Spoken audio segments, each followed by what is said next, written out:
And the presidency has dismissed claims that President Muhammadu Buhari is planning an interim government and using the new cash policy to cause chaos ahead of the election.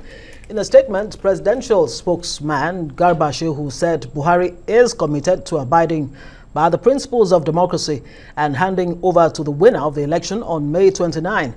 He wrote, and I quote, "What should be made crystal clear to the doubters and the speculators and the untruth tellers is that in no way was the Naira swap engineered to keep the president in office beyond May 29, and nothing could be further from the truth.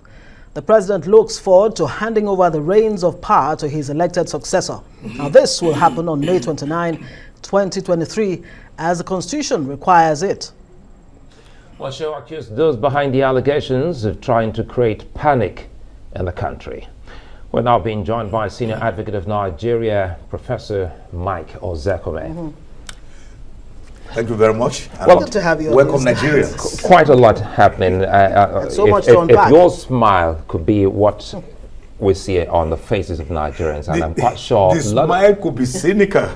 Oh my! Say that again. You could want to cry, and you decide to smile instead because of the pains and agony that are revolting in you. So exactly, how do we paint this? Now, you just saw what's happening in Kaduna State, to the extent that the people, the everyday Nigerians, seem to understand the law. And they're saying that, look, this is the law. But again, it's a good thing that you're here, you're Senior Advocate of Nigeria. Let us understand where we stand as a people.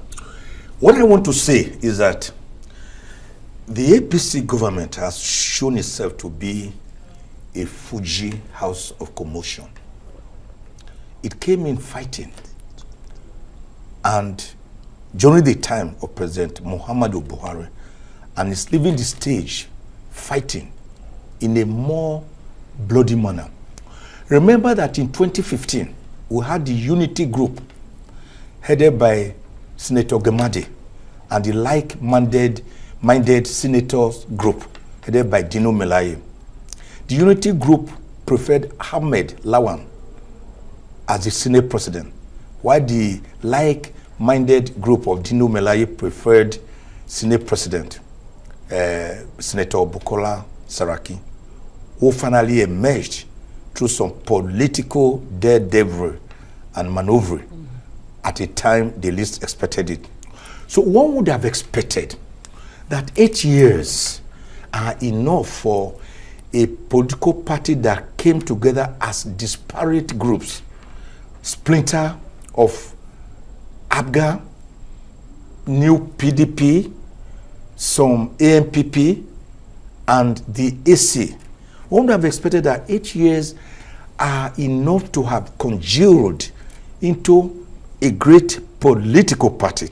But what we are still saying now is that there is internal schism, internal implosion within the same party, in a situation where a state governor can frontally, with great bellicosity and belligerence, confront the president of the country, not just of the country, but of his own political party. If he were in an opposition political party, it wouldn't be so serious.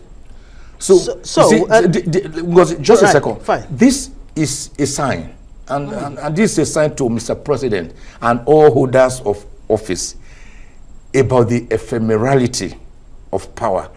I wouldn't imagine that Governor El-Rufai of Kaduna State would have done this that he's doing now about 2 years ago to Mr. President. Now that he has done that, let me just take...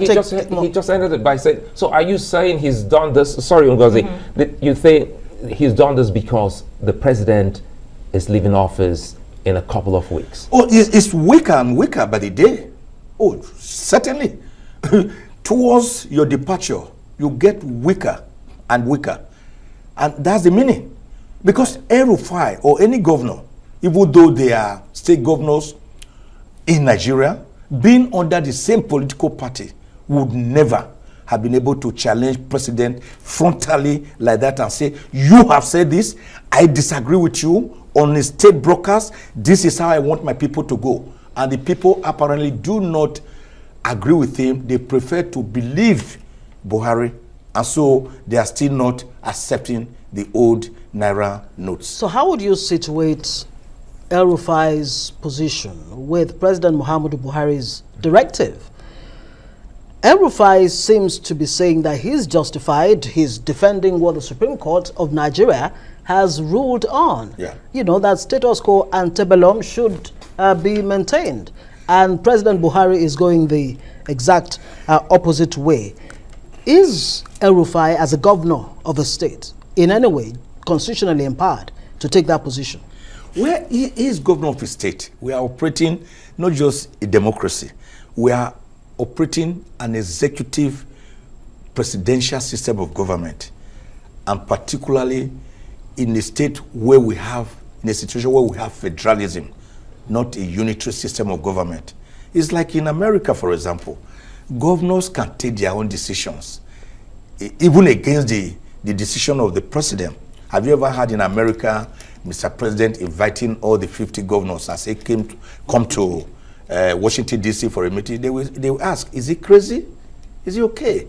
But it's in Nigeria, you will see the presidency invite all the governors and all of them will be rushing to Abuja. But in terms of the position, although they are playing politics, although El-Rufai and Buhari, President Buhari, are playing politics, but in terms of the legal and constitutional correctness, it is El-Rufai that is on the righteous path. Because when you have submitted a matter before a court of law, any court of law, not to talk of the Supreme Court, then the case becomes sub judice.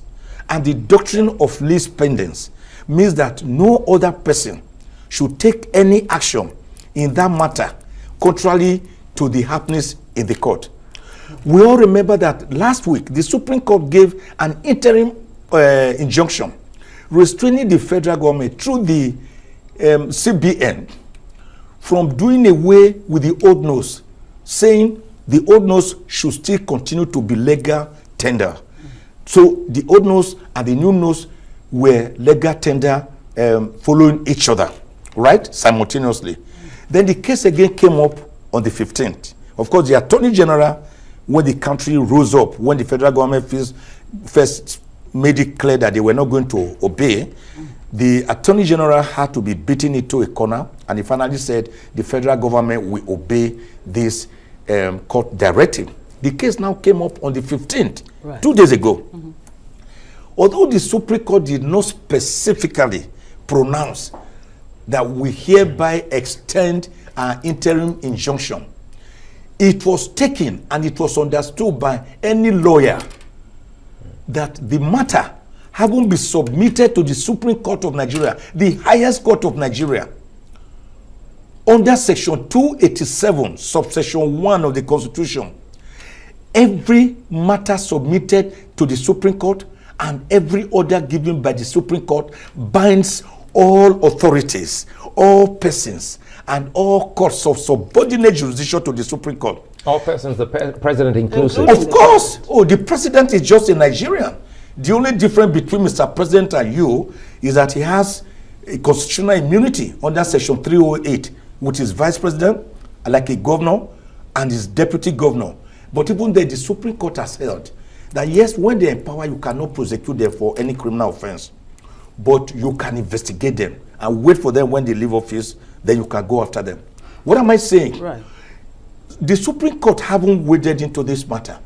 All parties must blow muted trumpet and allow the situation which have been going on, which is that the old notes and the new notes will continue to be legal tenders. The Supreme Court said so in Governor of Lagos State versus Ojukwu. He said so in Abacha versus Fawemi. You cannot pick and choose and say, I like the order, I like this aspect of the order of the court, I don't like this one. That's what Mr. President has done wrongfully by saying, okay, 200 Naira notes, old ones, CBN governor, roll out more. That one will continue to be legal tender. 500 naira notes, 1,000 naira notes, no more. That was a way of overruling the Supreme Court. So how do you now resolve a situation that's likely to become a constitutional crisis? How do we come out of this quagmire without endangering Nigeria's democracy? Because some are already saying a situation where you have, like, this is a first for a lot of people. I mean, a governor of a ruling party, you know, running against the position of the, you know, that's their politics. I'm not a politician, nor do I belong to any political party, and I'm not a card-carrying member of it. But I like to look at the legal and constitutional aspects of a case. Now, the governor and two other governors of Zamfara and Kogi have gone to court using their attorneys general. More states have since joined. Rivers State, Ondo State, Lagos State. They have all joined, even Edo State, right? They want the Supreme Court to decide certain things they have submitted. The Supreme Court has not yet decided, mind you. It merely said, maintain the status quo ante bellum. Status quo ante bellum has been defined by the Supreme Court in Habib Akakpo's case to mean the situation before the breakout of war, or before the breakout of hostility, or before the breakout of crisis.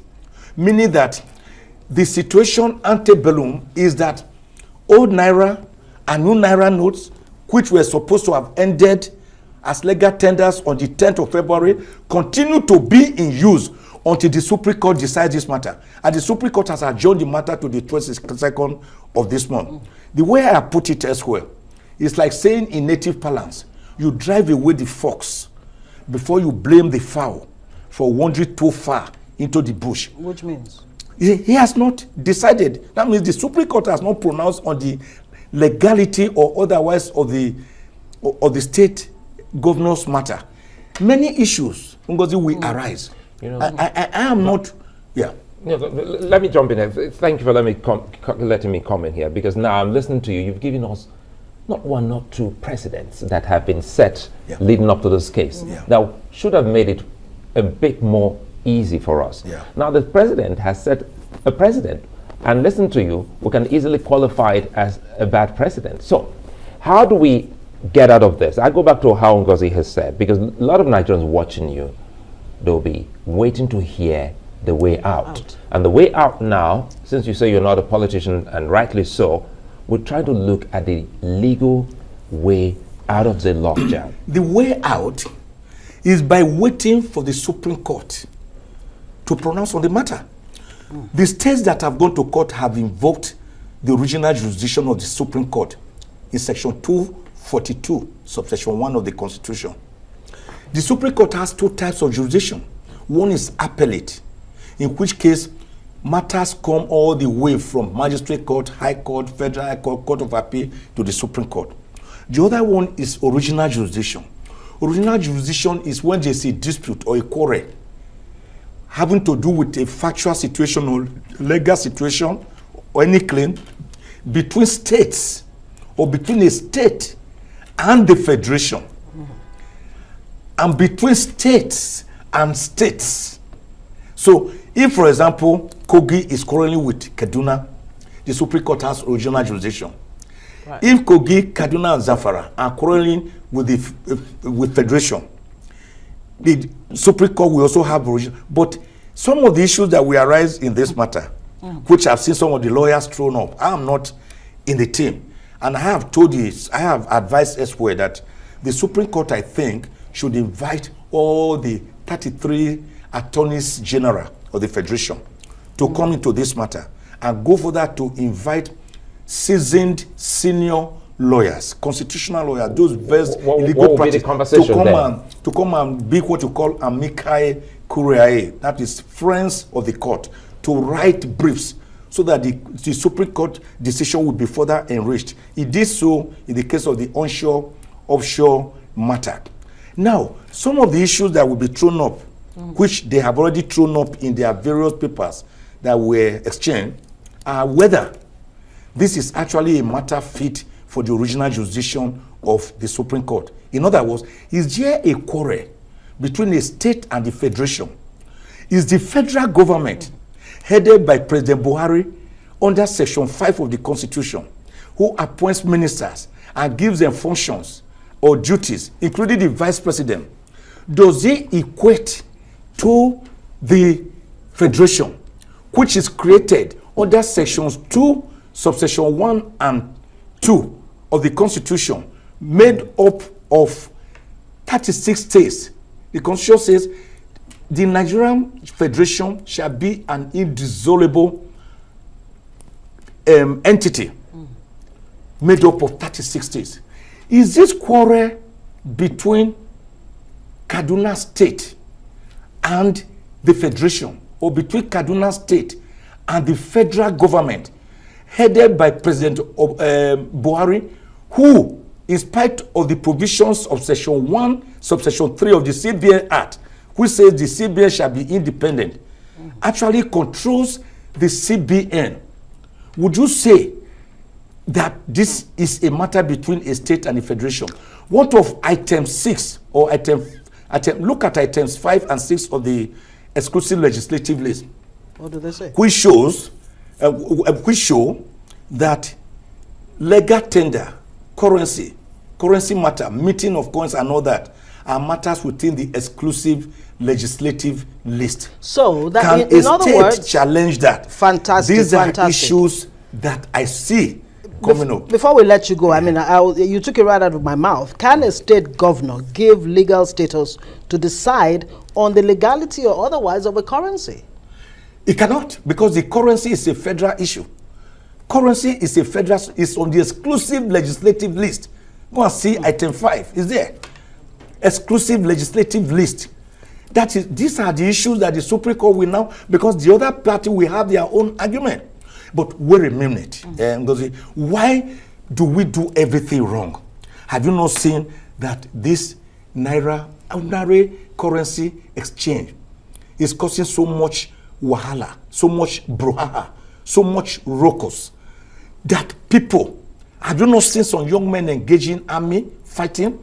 Have you not seen a young man stripping himself naked in a bank hall? Something that led me to shedding tears, hot tears. Yeah. He said, I have 500,000 naira in this bank.